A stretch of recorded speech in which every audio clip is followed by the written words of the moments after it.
Hanrahan stabbed Dennis 4 times in the back. And you can see for yourself what this corner looks like. Preseason predictions have been low for the Orange Men. Of Carroll and Pine Streets. Behind me, you can see the... Now, I don't know a lot about wolves, but I do know a lot of guys forget about Valentine's Day.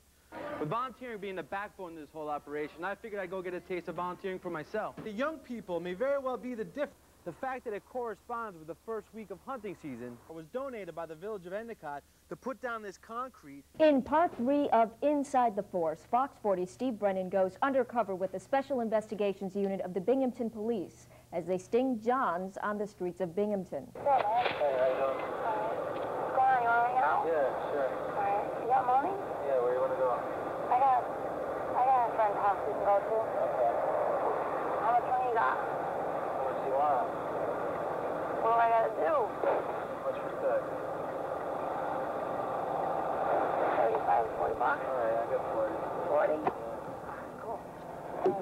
We'll call that green van. All right, I'll be right back. Charlie Henry X-ray 3877, take him. And the trap is sprung. This gentleman was looking for some company for the night, but instead solicited an undercover officer.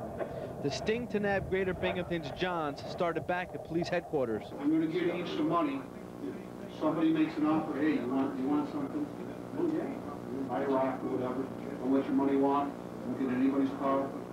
If they show you the drugs, give us a signal. After the briefing, it's time to hit the streets.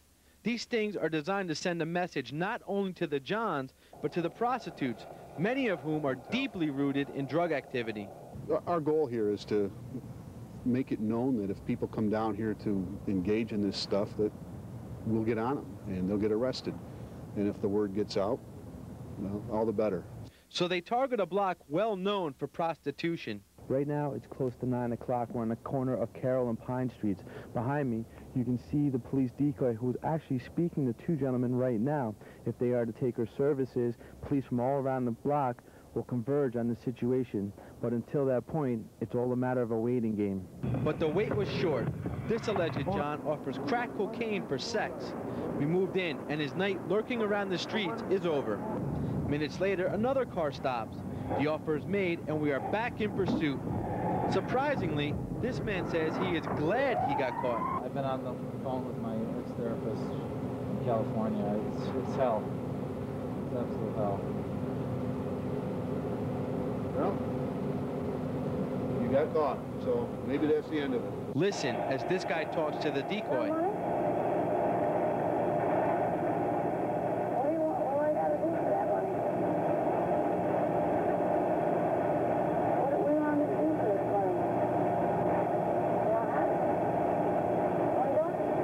When caught, his memory fails him, but the recording forgets nothing. I didn't say nothing to that girl.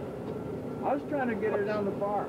Eggleston says he's heard it all. He has a habit, I guess you could say, of coming down town here looking for some hooker action, and that's what he came down here looking for tonight, and he just ran into the wrong hooker. 6 hours and 11 Johns later, the sting is complete. Steve Brennan, Fox 40 News, first at 10. Many residents in Whitney Point agree there is a drug problem in their town. There is a serious drug issue here, as there is in Binghamton and other places, surrounding areas. The remedy and origin of the problem is in debate, but these people, members of the White Power Liberation Front, say they know the answer. We're upset because the drugs that are coming into our schools are black in origin, and everyone's sick of it in this community. No one has the guts to stand up for it. They say the handful of black families in their small country town has introduced drugs to their community. How many black people are in Whitney Point? Maybe like 3 or 4 families. So 3 or 4 families can create a drug problem in a Yes. Damn right. They already have. Damn right. Yeah.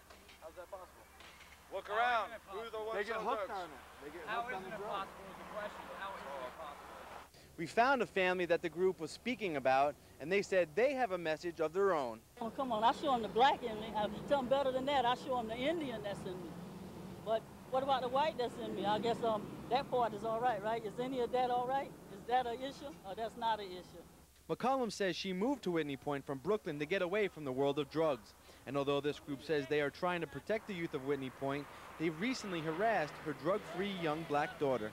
black people plugging drugs into Whitney Point. Look at them, who he looked like the drugs was. The one with the dots in his head, he threatened my daughter about 3 weeks ago. No, the 4th of July night, when they had the fireworks at the Met Stadium. He threatened to call all kind of names and stuff there. The group, however, vows to press on. Steve Brennan, Fox 40 News, first at 10. James Hanrahan received the maximum sentence today in a courtroom packed with the friends and family of the victim, his neighbor, Gary Lee Dennis. Last September, Gary's son Donovan received a life sentence without a father. I want him to be in jail for life because my dad's gone for life. Dominic Dennis, Gary's other son, still cherishes the time he spent with his dad. When we when we took a walk, a really long walk around the block. I didn't really like to walk, but that was my best memory. And when he said he loved me. Donovan was at the house when his father was slain, and he continues to struggle to understand why Hanrahan would want to kill the man who raised him. Why would you kill him if he was loving, caring? Why would you just kill him? It's unfair.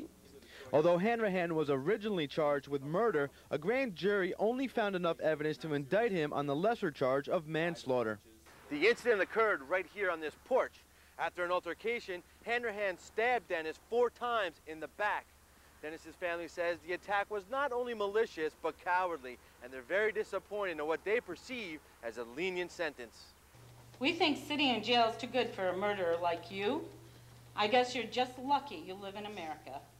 After listening to several family members, Judge Martin Smith handed down the maximum sentence, 10 years in state prison. Steve Brennan, Fox 40 News, first at 10. And Rod will be back on the mound with the latest in the world of sports. And he was a non-scholarship player who attended the private college. That good? Hack Return has not only been hiring. Today aren't as interested in the history of the old buildings.